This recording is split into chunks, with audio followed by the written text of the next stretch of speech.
Maafkan saya, Bu. Saya tidak bisa menerima tawaran Ibu dan Bapak. Kemana kau akan pergi?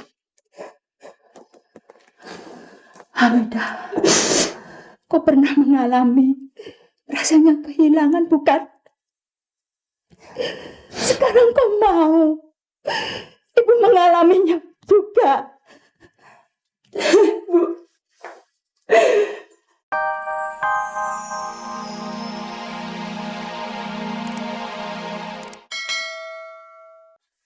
Suster Hamidah, saya mau bicara. Ada apa, Pak? Kelihatannya dugaan istri saya benar. Kamu ingin meninggalkan rumah ini bersama Dimas, bukan? Pak, saya tidak mungkin tinggal di sini lagi. Saya tidak mungkin tinggal di rumah orang yang telah menghancurkan hidup saya. Saya juga yakin kalau Bapak dan Ibu juga tidak menginginkan saya tinggal di sini lagi. Karena saya telah menceritakan aib tentang anak Bapak. Saya tidak mau membicarakan soal itu. Saya mau bicara soal cucu saya. Cucu Bapak itu lahir dari rahim saya. Benar. Selama ini saya tidak menyangka kalau Dimas anak Ibu dan Bapak. Suster Hamidah, semua ini kami lakukan demi kebaikan dan masa depan Dimas. Karena kami tidak mau dia tahu kalau ayahnya meninggal karena keracunan obat terlarang dan ibunya dirawat di rumah sakit jiwa. Hanya itu. Sekarang Bapak juga tidak ingin tahu kalau anak itu lahir dari seorang perempuan yang diperkosa oleh majikannya. Suster Hamidah, kalau kamu mencintai Dimas dan benar-benar memikirkan masa depannya, saya kira kamu akan menerima tawaran saya. Tawaran? Ya. Kamu dengar. Bersama kamu Dimas tidak akan jadi apa-apa. Dan dia akan selalu menanyakan siapa ayahnya. Tapi bersama kami akan terjamin masa depannya, juga statusnya. Bapak ingin saya menyerahkan anak saya kepada Bapak? Jangan takut. Suster Hamidah,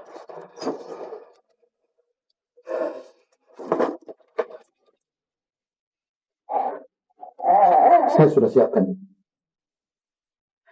Dan kamu boleh mengisinya berapa saja jumlah yang kamu mau. Peganglah. Terimalah. Setelah kamu menandatangani surat pernyataan ini, surat pernyataan resmi bahwa Dimas bukan anak kamu.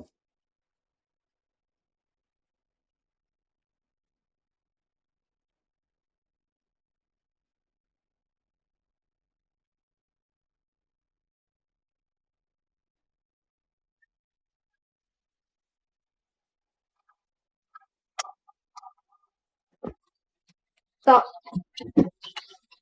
Dari mana kamu tahu aku tinggal di sini? dari kantor pengacaranya Fred Hasibuan. Aku berbohong mengaku sebagai adikmu. Untuk apa kamu datang kemari? Untuk memberikanmu kesempatan menjelaskan berita yang ada di koran itu, Tok. Kamu boleh percaya berita itu. Penjelasanku tidak akan ada artinya bagimu. Kamu salah, Tok. Penjelasanmu sangat besar artinya bagiku. Aku benar-benar tidak percaya kau melakukan itu. Berita itu benar. Maafan. Aku harus pergi. Tok, tunggu. Wan, banyak yang harus aku lakukan. Aku minta, ikuti nasihat papamu. Aku bukan laki-laki yang pantas untukmu. Kamu mau kemana? Menjemput kakakku. Aku antar ya. Jangan, Pan. Aku mohon, Tok. Izinkan aku melakukannya untuk Mbak Diana. Aku juga ingin melihat keadaannya. Jadi kau benar-benar ingin melihat keadaan kakakku? Mbak Diana sudah kuanggap sebagai kakakku sendiri. Aku juga merasa kehilangannya, Tok. Baiklah.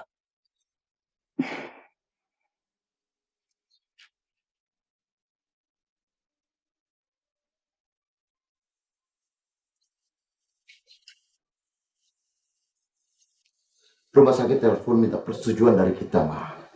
Bahwa dokter itu ingin mengeluarkan kakaknya dari rumah sakit jiwa itu. Mama tidak peduli lagi, Pak. Mama hanya ingin cucu Mama. Iya, Papa tahu. Tapi Hamidah menolak apa yang Papa tawarkan. Mama sudah menduganya, Pak. Dia menunggu begitu lama untuk mendapatkan anaknya kembali. Anak itu satu-satunya bagian dari hidupnya yang tersisa. Begitu juga buat kita. Bahwa Dimas adalah satu-satunya bagian dari keluarga kita yang masih ada. Sekarang dia sedang mengemasi barangnya. Apa? Ma! Mama!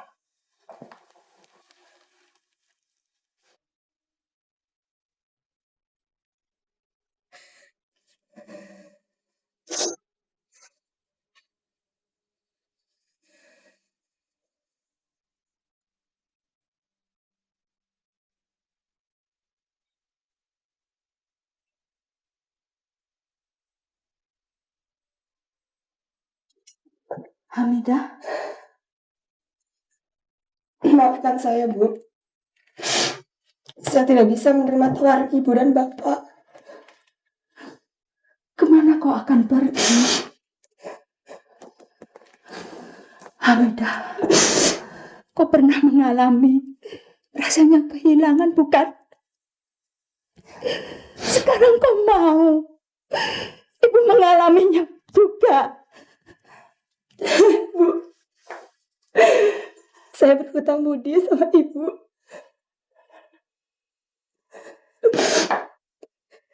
Ibu banyak membantu saya.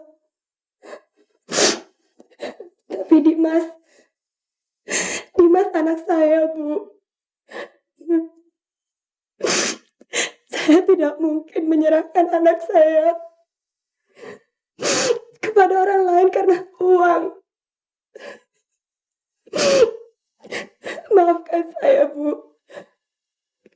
Saya harus pergi dengan Dimas. Tinggallah di sini.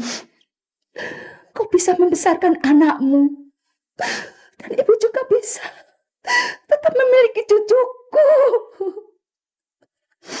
Di dalam tubuhnya Dimas mengalir darahmu dan darahnya Farul. Juga darah kami. Mida, kau mau kan melupakan masa lalumu? Semua ini demi masa depan anakmu. Dimas, Mida. Mau kan? Mau.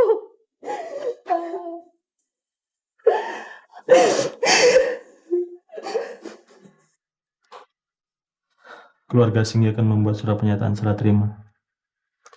Tapi berhubung kondisi Mbak Diana demikian, dan sambil menunggu diterimanya surat pernyataan itu, aku belum diizinkan untuk membawa Mbak Diana keluar.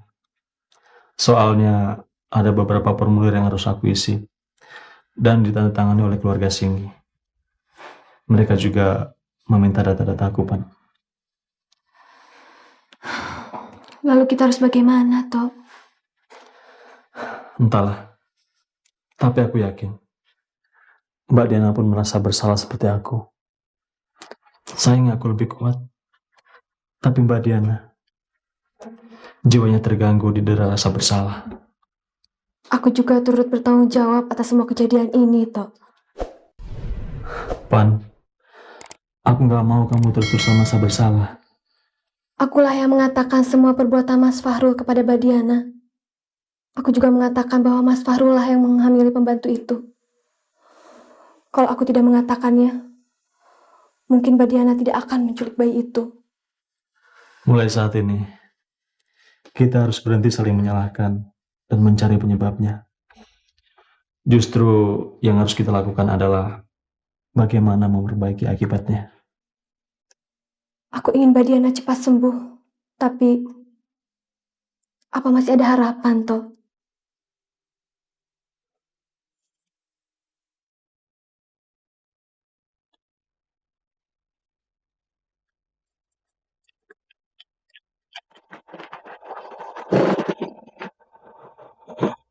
Hamidah. Malam Pak Tante. Malam. Mau apa lagi kau kemari? Bukannya kau sudah cukup puas merusak nama baik Tanto? Dan kau sekarang sudah mendapatkan anakmu itu. Sekarang menjauhlah dari Tanto. Sudahlah, Pan.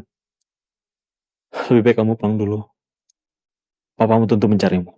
Tapi Biarkan aku bicara dengan Hamidah. kamu menyuruhku pulang hanya untuk bicara dengan perempuan yang telah merusak nama baikmu itu? Aku nggak habis pikir, toh. Aku nggak habis pikir.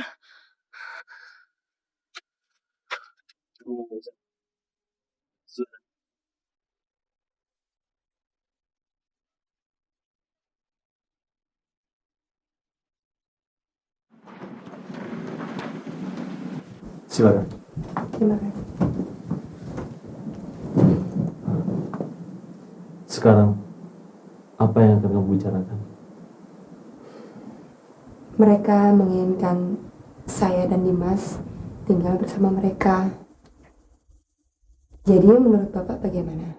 Kamu kemari hanya untuk minta pendapatku. Enggak. Saya juga ingin mengetahui tentang Ibu Diana. Kamu masih peduli padanya. Padahal dia yang telah merebut anak Hamidah, memanfaatkannya untuk mewujudkan semua impiannya. Saya tidak menyalahkan Ibu Diana, Pak. Kakakku akan lebih parah bila terus berada di rumah sakit jiwa. Aku pikir lebih baik aku akan mengeluarkan dari rumah sakit dan aku akan merawatnya sendiri. Saya tahu Bapak ingin mengeluarkan Ibu Diana dari rumah sakit jiwa, tapi tidak tahu mau tinggal di mana. Aku nggak tahu harus bilang apa, Hamidah.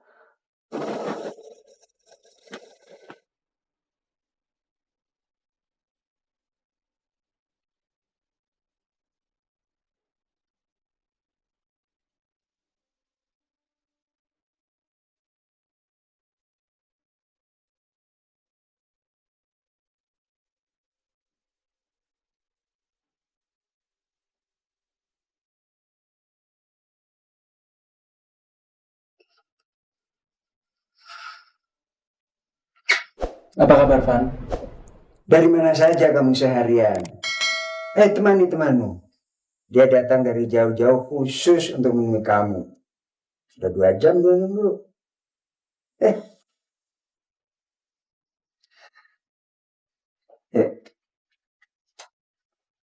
San? Mari kamu. Pak, kalau tujuannya cuma uang, Pak, dia pasti sudah menerima tawaran Papa dan menukar Dimas dengan uang. Tapi dia sudah membuktikan baginya uang itu tidak penting. Mungkin yang dia cari itu bukan ikan teri, tapi ikan kakap. Ikan kakap bagaimana sih, Pak? Maksud Papa? Ya, artinya dengan dia menolak cek yang Papa berikan pada dia masih mengharapkan uang yang lebih besar lagi. Mama nggak ngerti apa maksud Papa. Mama, apa Mama sudah lupa? Ketika Fahrul memaksa Papa untuk menikahkan dia dengan seorang penyanyi bar, Mama lupa. Pada mulanya Mama juga tidak mau menerima alasan Papa untuk tidak setuju. Bahkan Mama memaksanya. Lalu datang seorang perempuan dengan membawa seorang bayi yang diakuinya sebagai anak Fahrul. Nah, perasaan Papa mulai curiga. Oleh karena itu, Papa meminta untuk diadakan tes darah. Tapi Mama juga marah. Mama menganggap saya